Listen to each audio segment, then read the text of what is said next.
نہیں آتا ہے اور آدمی پیاس کے مارے اس کا حلق سوکھ رہا ہوتا ہے، زبان کے اندر پانی چاہیے، پانی کے لیے تڑپ رہا ہوتا ہے، ادھر ادھر دیکھتا ہے، اس کو کوئی چیز نظر نہیں آتا۔ اگر ایمان والا نہیں ہوتا ہے تو شیطان کہتا ہے یہ پانی لے، میں تمہیں پانی پلا دوں گا، لیکن پہلے مجھے سجدہ کر، میری بات مان لے، اللہ کا انکار کر لے۔ میرے بھائیوں، جو نافرمان لوگ ہوتا ہے اس پانی کے چکر اللہ کا انکار کر دیتا ہے اور شیطان پانی بھی نہیں دیتا، یہ کفر کی حالت میں مر جاتا ہے، کفر کی حالت میں مر جاتا ہے۔ اسی وجہ سے اللہ کے نبی اکرم صلی اللہ علیہ وسلم فرماتے ہیں جب کسی کی موت ہونے لگے تو تم اس کے سامنے پہنچ کر کے کلمہ لا الہ الا اللہ کی تلقین کرو۔ تلقین کا مطلب یہ ہے کہ تم وہاں جا کر کے تم بھی پڑھو لا الہ الا اللہ، لا الہ الا اللہ، لا الہ الا اللہ۔ شاید کہ تمہاری زبان سے نکلے ہوئے جملے کو سن کر کے وہ بھی کلمہ لا الہ الا اللہ پڑھنے لگے، تم لا الہ الا اللہ بولو اور وہ بھی لا الہ الا اللہ سن لے اور لا الہ الا اللہ بولنے لگے اور اسی حال میں اس کی موت ہو جائے تو میرے بھائیوں اسی حال میں اس کو کل قیامت کے دن اٹھایا جائے گا، اور جس حال میں وہ مرا ہے اسی حال میں اس کو کل قیامت کے دن اٹھایا جائے گا، وہ بندہ جنت کے اندر داخل کر دیا جائے گا۔ آدمی کو زبردستی نہیں بولنا کہ پڑھ نہیں، ایسا نہیں ہے۔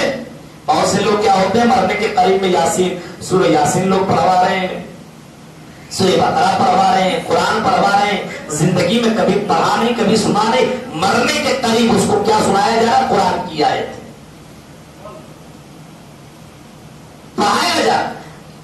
موت کے وقت چاہیے کہ کلمہ لا الہ الا اللہ کی تلقین کرایا جائے، یہ ہونا چاہیے۔ حق تقاتہ ولا تموتن الا وانتم مسلمون۔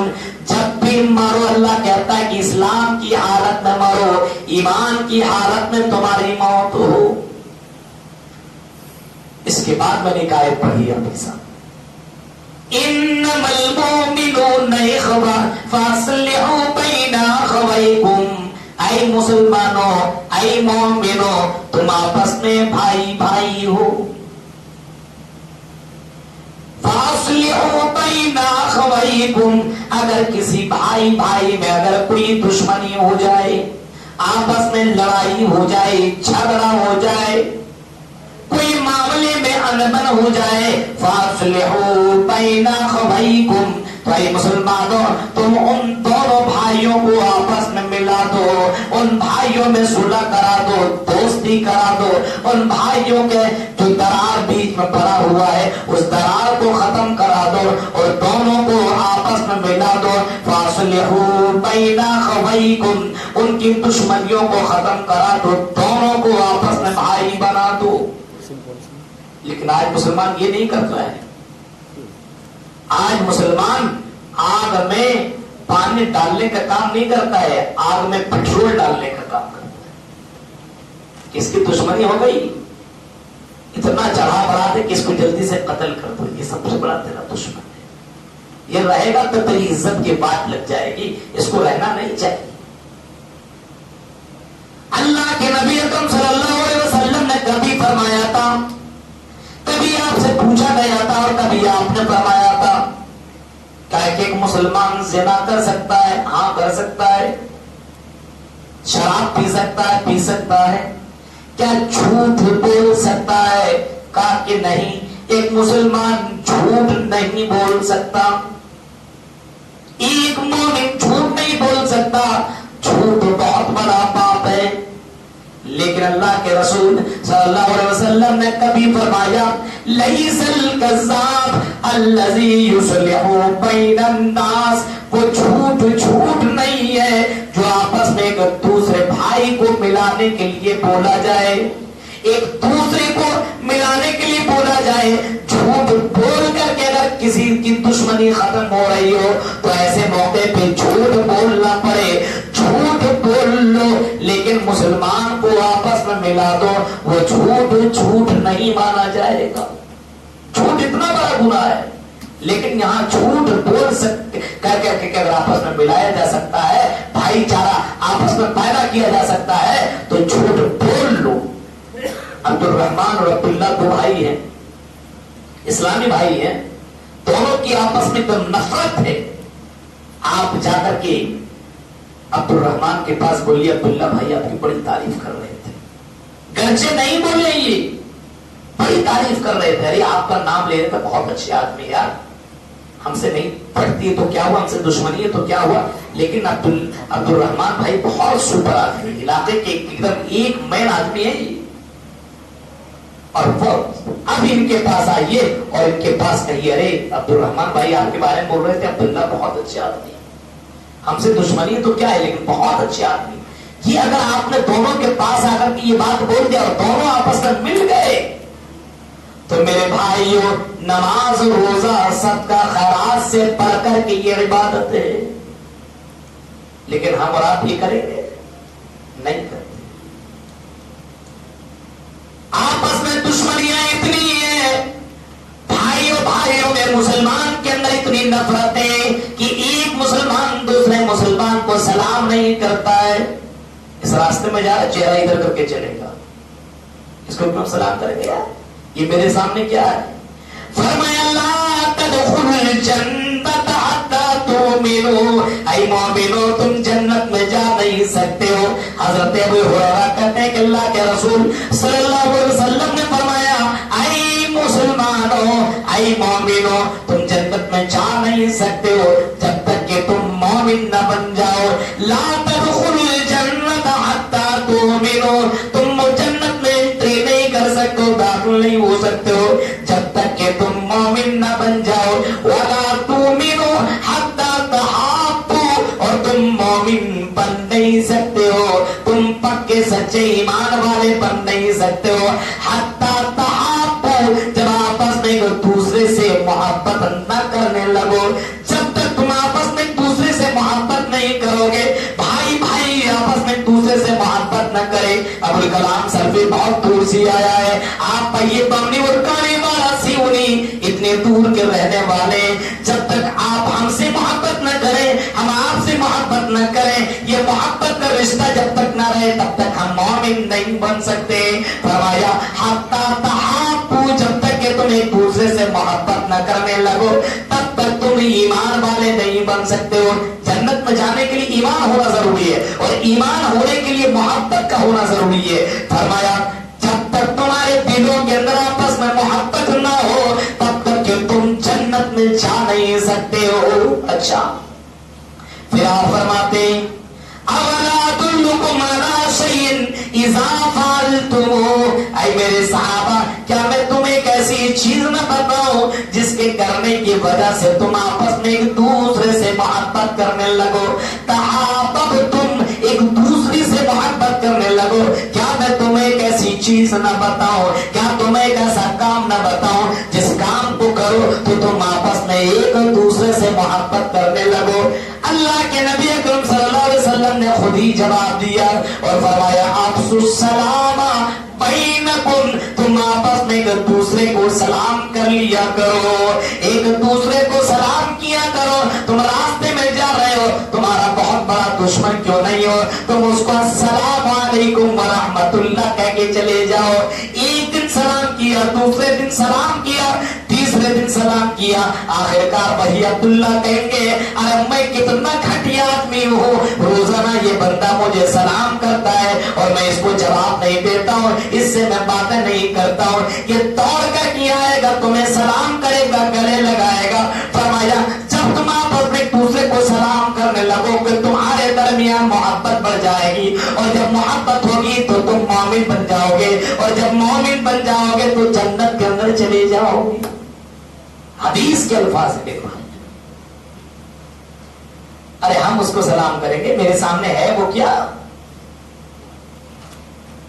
آپ اس علاقے کے ماشاءاللہ اتنی بڑی شخصیت، جب بھی میں کال کرتا ہوں جناب مختار پٹیل صاحب کو، جب بھی میں کال کرتا ہوں یہ خود سلام کرتے، پہلے یہ سلام کرتے، سوچنے والی بات ہے۔